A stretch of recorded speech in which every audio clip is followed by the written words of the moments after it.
Out here, scattered across the horizon, stand the skeletons of a bygone era. For decades, they were monuments to our insatiable thirst for oil. But now, they're ghosts. There's somewhere between 2 and 3 million abandoned oil and gas wells scattered across the United States, from remote plains to our own backyards. And out here in the Gulf of Mexico, hundreds of colossal platforms are rusting away in silence. But they're not silent. They are ticking time bombs. Many are leaking explosive gases and toxic chemicals into our environment.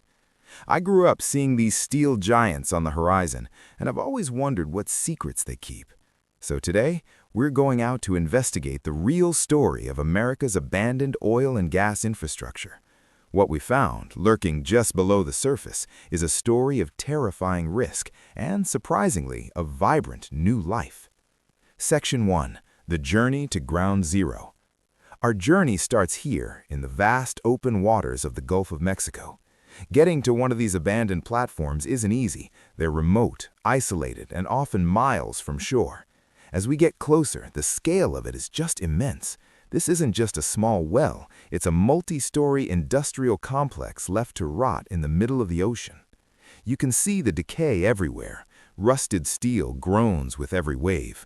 Warning signs are faded, peeling away. It feels like the set of a post-apocalyptic movie, but this is real. As of 2023, there were roughly 2,700 wells and 500 platforms in the Gulf that were overdue for decommissioning. Think about that. 500 of these massive structures slowly falling apart. The silence out here is deceptive. You can't see the biggest threat. You have to get closer. Then you smell it in the air, a faint chemical odor. It's the smell of a problem that has been left to fester for decades. And to understand how we got here, you have to understand the boom that created them. Section 2. The Belly of the Beast, the Past. These offshore platforms are a legacy of the post-war oil boom. To power a growing nation, we pushed farther and farther offshore, engineering these incredible structures to drill deep beneath the waves. For a time, they were symbols of progress and power, pumping black gold and fueling the economy. But wells don't produce forever. When the oil runs dry or when it's no longer profitable to extract, the story changes. Under the law, when a well is no longer productive, the owner is required to properly plug it, sealing it off permanently. But what happens when the company that owns the rig goes bankrupt, or when it's cheaper to just walk away? You get this: an orphaned well, an orphaned rig. Across the United States, there are hundreds of thousands of documented orphan wells and potentially over 1 million more that are completely undocumented.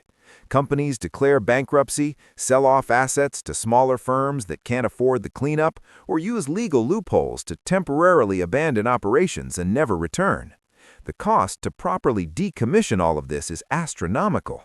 Experts estimate that cleaning up all of the oil and gas infrastructure in the Gulf of Mexico could cost between $40 and $70 billion. Decommissioning a single deepwater well can cost a staggering $24 million. Faced with that kind of bill, many operators have simply vanished, leaving the public to deal with the consequences.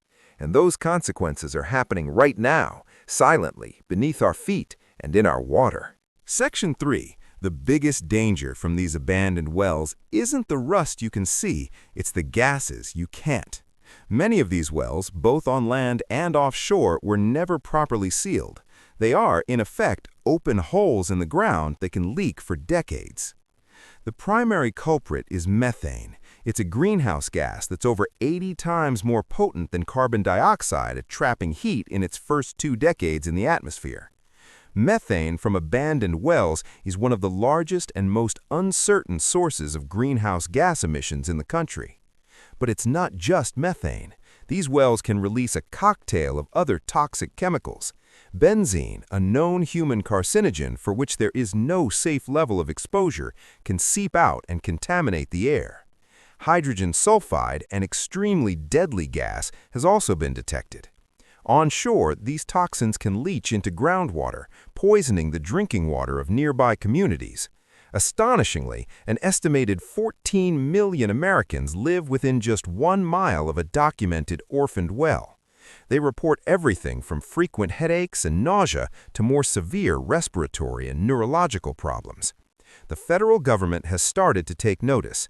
The bipartisan infrastructure law allocated $4.7 billion to begin plugging these wells. But even that is just a fraction of what's needed. One analysis estimated that the total cost to plug all unplugged, non-producing wells in the U.S. could be as high as $300 billion. It's a debt that has come due, and right now, taxpayers are the ones left footing the bill. This is a problem that affects all of us, from the climate to our own health. Shining a light on these hidden environmental threats is what we do on this channel. If you believe this kind of investigation is important, take a moment to hit the subscribe button. It helps us take on more projects like this and bring these untold stories to the surface. Your support makes a huge difference. Section 4. An Unexpected Second Life. Standing here on this monument to industrial decay, surrounded by evidence of pollution and neglect, it's easy to feel hopeless. But that's not the whole story, because beneath the waves, something incredible is happening. While the top of this rig is a toxic wasteland, the part below the surface has been given a surprising second life. This is the incredible twist in the story of abandoned rigs, the Rigs to Reefs program. Instead of spending millions to remove the entire structure, some companies can choose to clean the rig of all hazardous materials and leave the underwater support structure in place. What happens next is amazing. In the open ocean, which can often be like a desert, these immense steel lattices become an ideal foundation for a new ecosystem. Coral, sponges, and barnacles are the first to colonize the metal. They create a complex three-dimensional habitat. This, in turn, provides shelter and breeding grounds for thousands upon thousands of fish. Countries around the world, including Malaysia, Thailand, and Australia, have implemented similar successful programs. In the Gulf of Mexico, hundreds of retired rigs have already been converted into permanent artificial reefs, and they are now some of the most productive marine habitats in the entire region. Studies have shown that a single typical structure provides 2 to 3 acres of habitat and can become home to dense populations of fish and other marine life. Removing them completely would destroy these entire ecosystems that have grown over decades. It's this shocking duality. Above the water, a symbol of environmental negligence. Below, a thriving accidental sanctuary. A man-made problem that has, in a strange way, created a natural solution. Conclusion. So we're left at a crossroads. The legacy of our oil-dependent past is complicated. These structures are a clear and present danger. They leak potent greenhouse gases, poison groundwater, and pose a threat to human health. The companies that built them have often disappeared, leaving society with a cleanup bill in the hundreds of billions. The pressure to hold someone accountable and remove every last one is immense.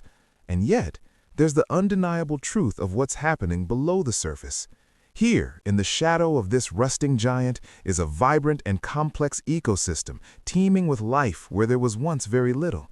These rigs are both a ticking bomb and a thriving reef, a toxic threat, and a biodiversity hotspot. So what should we do? Do we spend billions to erase every trace of this industrial past, destroying these accidental sanctuaries in the process?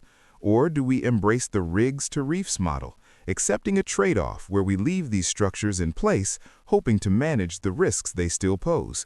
There are no easy answers, but one thing is clear. The story of America's abandoned oil rigs isn't just about rust and decay. It's a story about consequences, accountability, and the surprising, resilient power of nature to find a foothold in the most unlikely of places. It forces us to ask a difficult question. How do we clean up our past while building a better future? Let me know what you think in the comments below.